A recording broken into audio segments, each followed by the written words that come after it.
Olá, seja muito bem-vindo a mais um vídeo aqui no nosso canal. É uma alegria, uma honra, um prazer imensurável estar com você novamente. Hoje, para te contar uma história medieval, a história de Leonor da Aquitânia, que foi uma das mulheres mais ricas e poderosas da Idade Média, tendo sido duquesa da Aquitânia e condessa de Poitiers.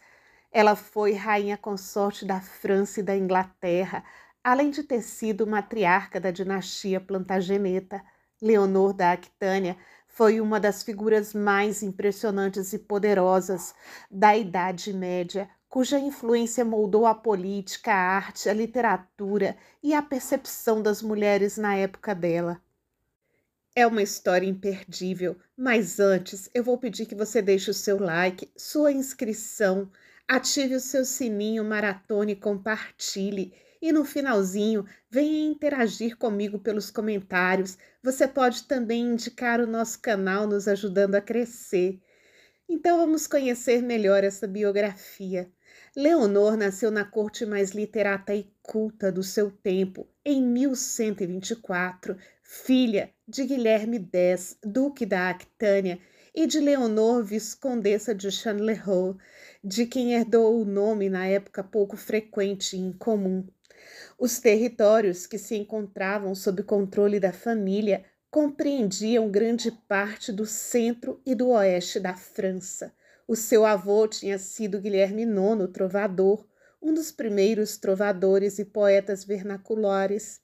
Leonor era fluente em cerca de 8 línguas, aprendeu matemática e astronomia e discutia leis e filosofias com doutores.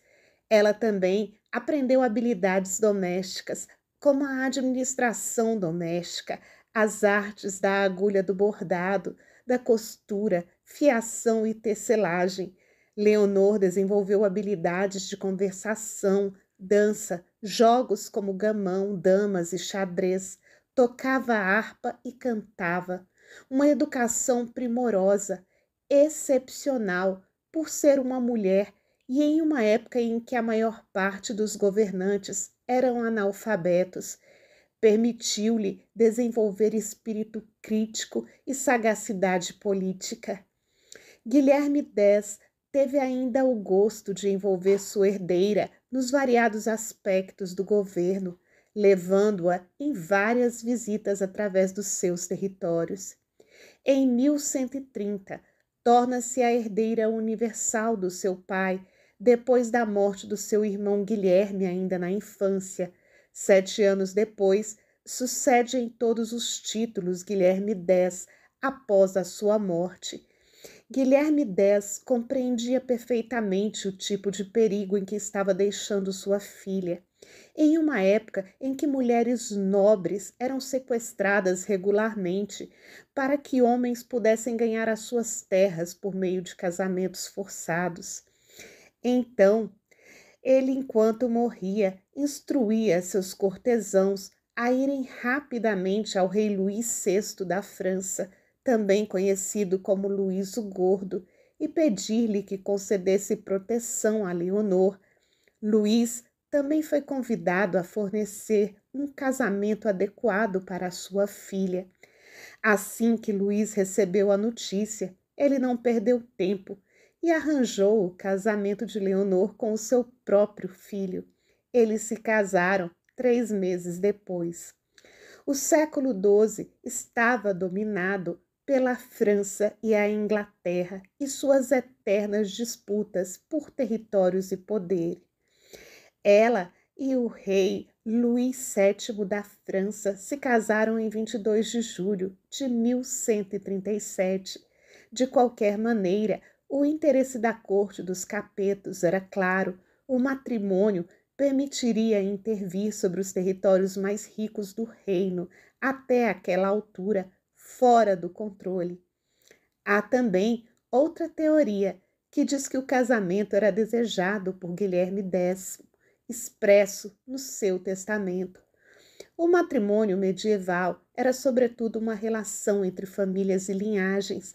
O interesse da família prevalecia sobre a vontade individual. o que naturalmente significava a total ausência de paixão nas uniões matrimoniais, um dado fundamental para entender os acontecimentos posteriores.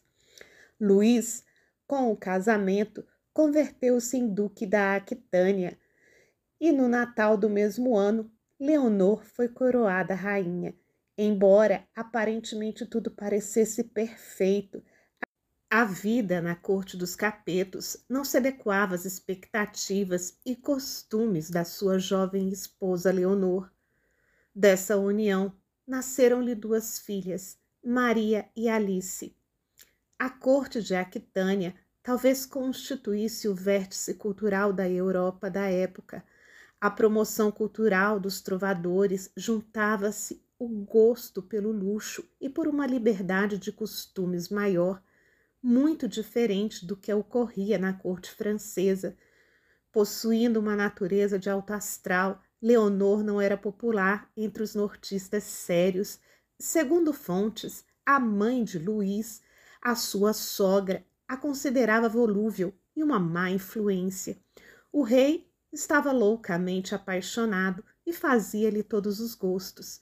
Leonor estimulou o marido a participar da Segunda Cruzada. Antes da partida, atuou nos preparativos, promoveu torneios para arrecadar recursos, recolheu doações e, como era costume, foi a todas as abadias pedir a bênção e as preces dos religiosos das ordens. Acompanhou a expedição, assim como outras damas da nobreza, mas ela tinha o estatuto de líder feudal do exército da Aquitânia, em pé de igualdade com outros dirigentes. O rei partiu com a sua consorte Leonor. A presença de mulheres em campanhas de peregrinação e expedição militar não era inédita, embora fosse vista com desconfiança. Segundo as lendas tradicionais, Leonor e as suas aias vestiam-se de amazonas num traje que incluía parafernálias militar. É histórico que o seu comportamento durante a cruzada foi considerado indecoroso pelo Papa. Luís VII nunca foi feito para ser rei. Ele havia sido preparado para o clero desde a tenra idade, mas a morte do seu irmão mais velho, Filipe, o herdeiro aparente, alterou os planos. Além disso, ele levou uma vida protegida, tendo passado a maior parte do seu tempo em mosteiros, muito diferente de Leonor, que frequentemente viajava com seu pai por toda a Aquitânia e recebeu uma cultura primorosa. Foi durante a expedição que começaram as divergências entre Leonor e Luís. Essas divergências se deram principalmente por estratégias para avanço de territórios. Não terão existido apenas divergências culturais e de caráter. A juventude de ambos era propícia a decisões apressadas. As discussões resultaram numa rebelião dos cavaleiros da Aquitânia e o exército ficou dividido. A segunda filha do casal, Alice Capeto, nasceu pouco depois, mas o casamento já estava perdido. O desastre da expedição foi duplo. Luís VII permaneceu afastado do seu reino durante 2 anos, gastando enorme quantias de dinheiro numa campanha da qual saiu humilhado. Além disso, o seu casamento se deteriorou. O casal regressou à Europa em separado e só se reencontrou perante o Papa Eugênio III, que os tentou reconciliar, ameaçando com a excomunhão caso eles decidissem se divorciar. Após 15 anos como rainha da França, ela pediu a anulação do seu casamento ao Papa Eugênio III, anulação concedida em 21 de março de 1152, com base na consanguinidade do casal. Eram primos em 4º grau. For igualmente relevante na decisão da separação a ausência de um herdeiro varão. As suas 2 filhas foram declaradas legítimas, mas as custódias foram concedidas a Luís.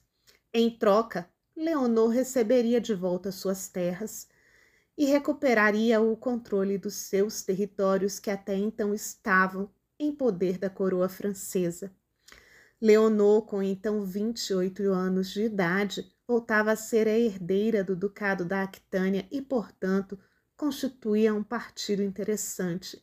Foi por isso que o conde Teobaldo V a tentou sequestrar para fins matrimoniais. Era 6 anos mais novo do que ela, mas não a conseguiu conquistar e contentou-se em desposar a filha de Leonor, Alice. Na verdade, pouco antes do divórcio, Leonor conhecera Godofredo o Belo, conde de Anjou, e o seu filho Henrique, 9 anos mais novo do que ela. Alguns cronistas malévolos atribuem-lhe uma ligação sentimental com Godofredo. Apenas poucas semanas depois, em 18 de maio de 1152, Leonor casou-se com Henrique Plantageneta, o futuro Henrique II da Inglaterra, então conde de Anjou, 11 anos mais novo do que ela. Assim como com Luís, Leonor tinha parentesco com Henrique, eram primos de 3º grau.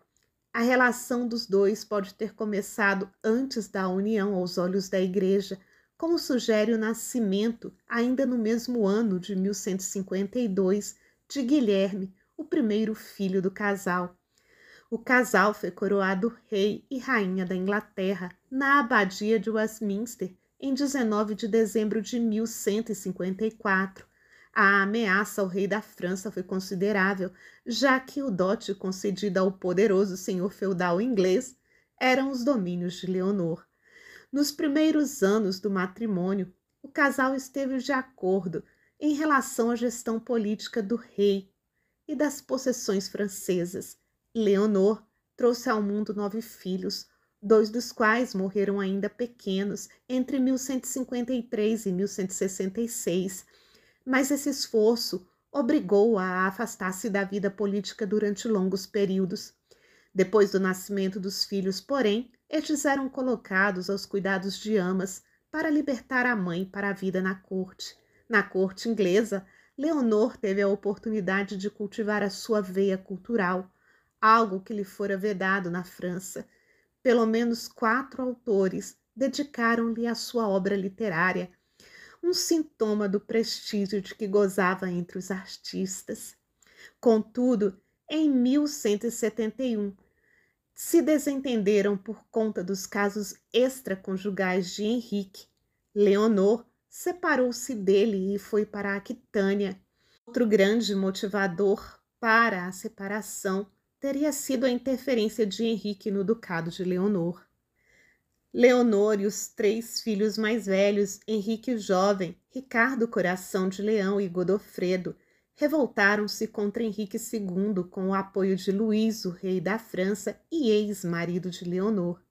A rebelião familiar gerou outras revoltas e motins de vassalos do rei em grande parte dos seus feudos. Henrique II conseguiu controlar a situação e perdoou os filhos. No entanto, mandou prender Leonor, que, acusada de ser a instigadora do complô, permaneceu encarcerada por 16 anos entre vários castelos da Inglaterra. Em 1189, com a morte do marido e a ascensão ao trono do seu filho Ricardo, Leonor foi libertada. Como rainha-mãe, atuou como regente da Inglaterra e Normandia, quando Ricardo partiu para a Terceira Cruzada, tendo negociado seu resgate quando ele foi preso na Áustria. Quando da ascensão do seu filho João, em 1199, Leonor participou de suas últimas batalhas para garantir a sua permanência no trono. Após uma intensa vida, de 82 anos sendo consecutivamente rainha da França e da Inglaterra, ela tomou o véu numa abadia, onde morreu como monja em 1º de abril de 1204. Sua efígie, a mostra lendo uma Bíblia, é decorado com representações de joias magníficas. Tais efígies eram raras e a de Leonor é uma das poucas que sobreviveram a este período. Para finalizar sua história, podemos dizer que transformaram-no numa vítima de guerras e estratégias políticas exclusivamente masculinas. Heroína ou vilã, num século muito complexo, parece certo, porém, que Leonor de Aquitânia teve um inquestionável protagonismo na vida política e cultural do século XII, como nenhuma outra mulher teve. Foi patrona de figuras literárias importantes, assim como de várias ordens e congregações religiosas. Liderou exércitos várias vezes durante a sua vida e foi uma das principais líderes da Segunda Cruzada. Era astuta, manipuladora, mas igualmente vítima de personagens poderosos. Leonor da Aquitânia teve um papel essencial na política da França e da Inglaterra, países dos quais foi rainha. Sua liderança fez renascer a cultura cortesã. Era ou não era uma mulher revolucionária e muito à frente de seu tempo. Como as conclusões são por sua conta, não esqueça de escrevê-las nos comentários para que eu também possa chegar às minhas próprias conclusões. Obrigada por nos assistir, obrigada pela sua companhia em mais um vídeo. Nos encontramos nos comentários.